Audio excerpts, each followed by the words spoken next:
가짜뉴스와 괴담에 관해서 말씀드리겠습니다. 우리 사회의 가짜뉴스와 허위사실 기반으로 한 선전선동이 도를 넘고 있습니다. 국민의 눈과 귀를 가리고 자유로운 의사결정을 방해하며 사회 갈등과 분열을 키우고 있습니다. 더욱 심각한 문제는 민주당 대표의 부패 범죄 혐의에 대한 방탄용으로 보이는 지라시 수준의 가짜뉴스를 생산하고 확산하는데 공당이자 절대 다수당인 민주당이 앞장서고 있다는 점입니다. 청담동 술자리 가짜뉴스, 캄보디아 환화 방문 조명 촬영설, 일광 횟집이 우길기와 관련됐다는 헛소리 등등 최소한의 사실 확인도 없는 카드라식 가짜뉴스의 생산과 확산에 민주당은 물론이고 민주당과 협업하는 일부 언론이 그 공장 역할을 하고 있습니다. 민주당이 광우병 괴담, 사드 괴담 등 과거부터 계속해온 괴담 정치 욕심을 버리지 못한 채 최근에는 난데없이 삭발에다가 일본까지 무턱대고 방문하여 국민들을 창피하게 만들기도 했습니다. 가짜뉴스는 범죄에 다름없습니다. 국민의 올바른 의사결정을 왜곡하는 도둑질 행위입니다. 미국에서 한 언론사가 가짜뉴스를 보도했다가 1조 원을 배상해 주게 되었다고 하는데 민주당은 민주주의를 파괴하며 우리 사회를 병들게 하는 암적 존재인 가짜뉴스의 생산과 유통을 쓱딱 중단해 줄 것을 요구합니다. 민주당 돈봉투 전당대회와 관련해 말씀드리겠습니다. 민주당의 2년 전 전당대회가 돈봉투 전당대회로 밝혀지고 있는 가운데 당시 대표로 당선된 송영길 후보가 돈봉투 살포에 직간접적 관여를 했다는 취재의 음성 파일이 추가로 드러나고 있습니다. 그런데 프랑스로 도망을 간 송영길 전 대표는 귀국하여서 수사에 협조할 기미가 없어 보입니다. 민주당 이재명 대표가 송영길 전 대표와 30분간 전화통화를 했다고 하는데 도대체 무슨 대화를 나눈 겁니까?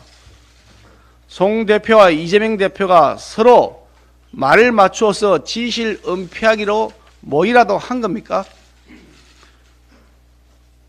토요일 검찰 출석을 즐기던 이재명 대표의 노하우를 바탕으로 어떻게 하면 여론의 관심을 피해갈지를 협의한 것 아닙니까? 당당하다면 하루빨리 귀국해서 억울함을 밝혀야 할 터인데도 그러지 않는 것을 보면 사건의 은폐를 꾀하고 있다는 의심을 지우기 어렵습니다. 이재명 대표는 송 전 대표와의 통화에서 무슨 말을 나누었는지, 도대체 송 전 대표는 언제 귀국한다는 건지, 송 전 대표의 국회의원 지역구를 양도받아 차지하는 과정에서 어떤 거래나 흥정이 있었던 것은 아닌지 여부에 대해서 많은 국민들이 가지고 있는 의문을 즉각 해명해야 할 것입니다. 이심송심이라고 하는데 송영길 전 대표의 전당대회 사건에 이심이 있었다는 의혹에서 벗어나려면 이재명 대표는 송 전 대표의 즉각 귀국을 지시하고 동시에 민주당 차원에서 수사에 적극 협조하라고 지시하고 독려해야 마땅할 것입니다. 터무니없는 괴 소문을 확대 재생산하기 위해 독일로 갔던 안민석 의원, 사이비 조명 촬영설을 신봉하면서 캄보디아에 사람을 보냈다던 장경태 최고위원, 괴담을 키우려고 무작정 일본에 갔던 양이원영을 비롯한 4명의 민주당 의원을 보유하고 있는 정당이니만큼 송 전 대표의 귀국 및 수사 협조를 위해 프랑스로 보낼 의원들이 얼마인지 있을 것입니다. 아울러 최소한 윤관석, 이성만 의원에 대해서는 즉각 징계를 해야 할 것임에도 이재명 대표는 왜 아무런 조치도 하지 않고 있는 겁니까? 도대체 무슨 말 못할 흑막이 있는지 의심만 더욱 커져가고 있습니다. 더 이상의 침묵은 있어서도 안 되고 있을 수도 없는 것이라는 점을 명심하기 바랍니다.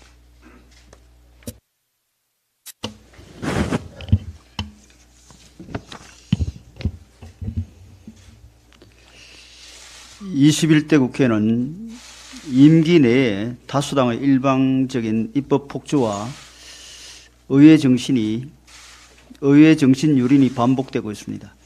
국회를 장악한 민주당의 입법 우선순위는 언제나 선심성 퍼주기 아니면 정쟁을 유발해 지지층을 결집시키는 편가르기 법안이라는 언론의 지적에 귀 기울여야 합니다.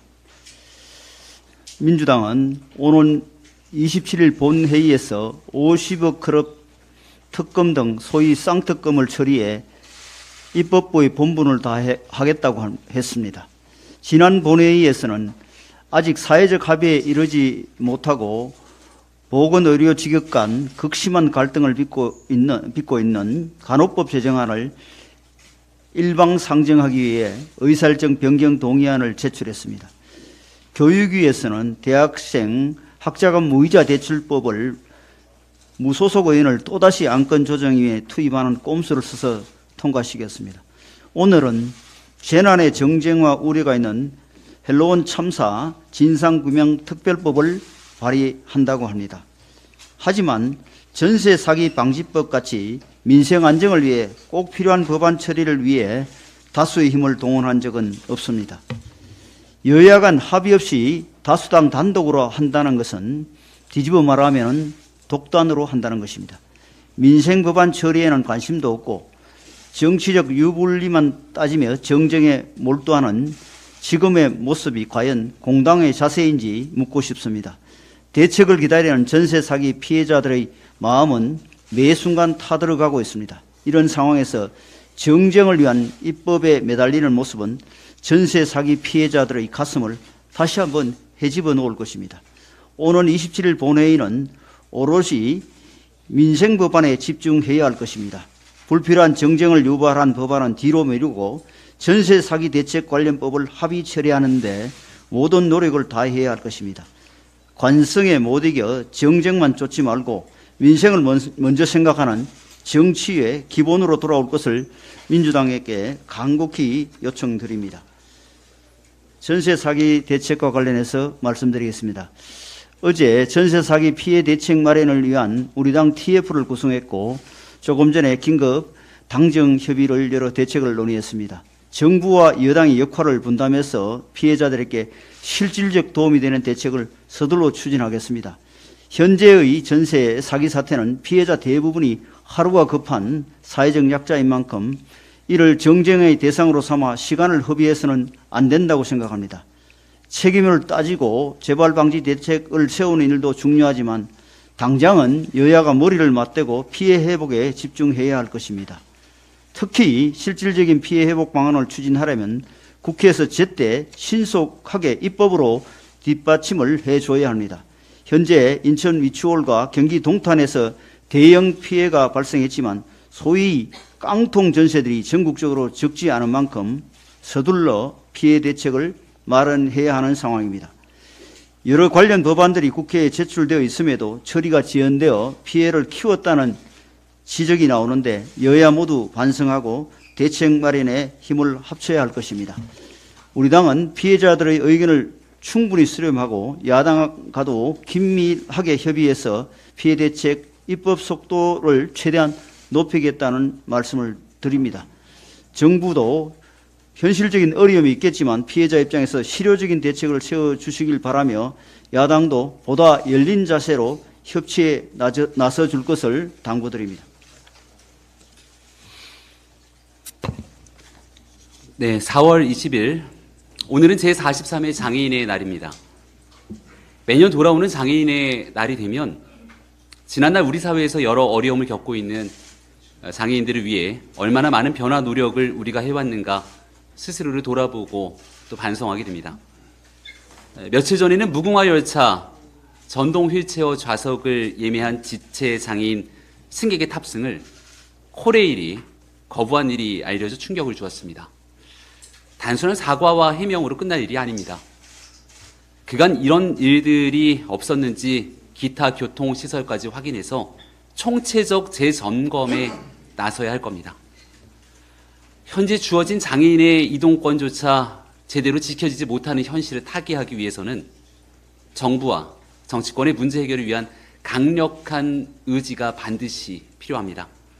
장애인의 이동권, 학습권, 채용에 관한 문제, 또 돌봄 공백 문제를 해소하기 위한 중증 장애인 돌봄의 문제에 이르기까지 국민의힘이 약자와의 동행을 위해 더 노력하고 늘 함께 하겠다는 말씀을 드립니다. 민주당의 돈봉투 파문에 대해서 한 말씀 드리겠습니다.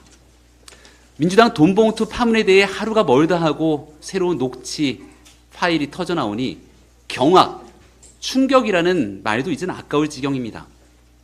맨날 용돈이나 얻어쓰고 거기에 맞들려 있는 것 아니냐는 강래구 씨 녹취가 고스란히 공개됐는데 문제는 세상에 공짜가 없다는 것이겠죠. 이런 스폰서한테 돈을 실컷 얻어쓴 대가로 민주당의 윤관석 전 사무총장은 스폰서의 자녀를 이재명 대선 캠프에 연결합니다. 송영길 전 당대표는 전당대회에서 돈봉투 살포를 기획한 이들에게 사무총장, 부총장이라는 핵심 당직 임명으로 확실한 대가를 챙겨준 바 있습니다. 그리고 이들은 다시 돈을 마련해준 스폰서 가족을 이재명 대선 캠프에 이른바 꽂아주었으니 이쯤 되면 당대표는 물론 대선 후보 캠프까지 민주당에는 매관매직이 일상화되어 있던 것 아닙니까? 이재명 대표는 왜 돈봉투 스폰서의 자녀를 선거 캠프에 합류시켰습니까? 정녕 송영기 전 대표의 돈봉투 불법 전당대회와 아무런 연관이 없다고 자신 있게 말할 수 있기는 한 겁니까?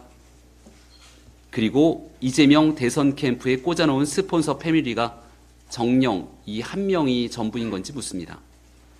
정성호 의원을 비롯한 친명계 의원들이 앞다퉈서 이 돈봉투 금액이 별것 아니라는 식의 망언을 쏟아내고 민주당의 도덕성을 스스로 짓밟는 기이한 행동을 이어가는 것도 이 돈봉투 파문이 결국 이재명 대표까지 얽히고 설켜 있기에 사전 차단에 나선 것 아닙니까?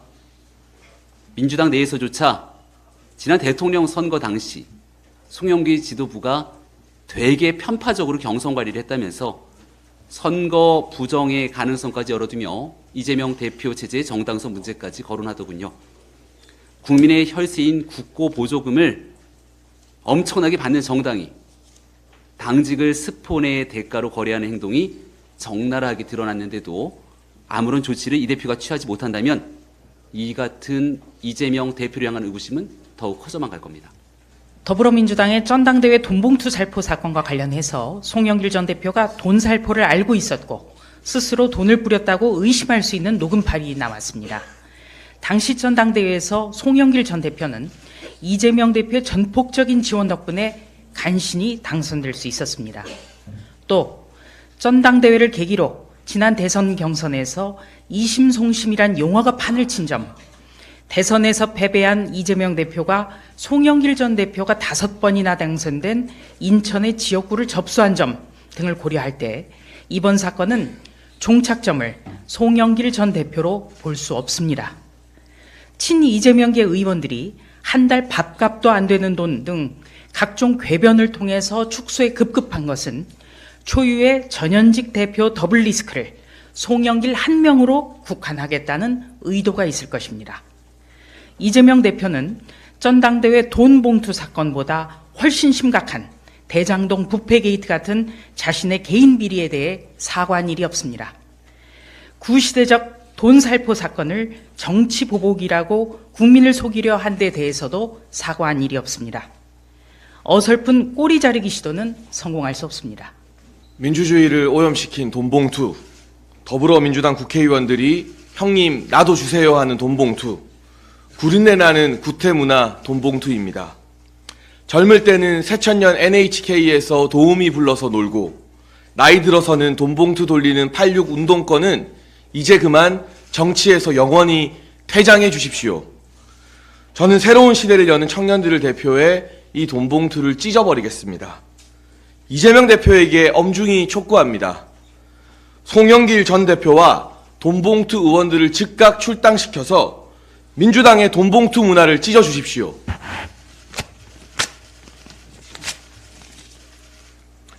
방금 제가 찢은 이 돈봉투에는 300만 원이 담겨 민주당 국회의원들에게 전달이 되었다고 합니다.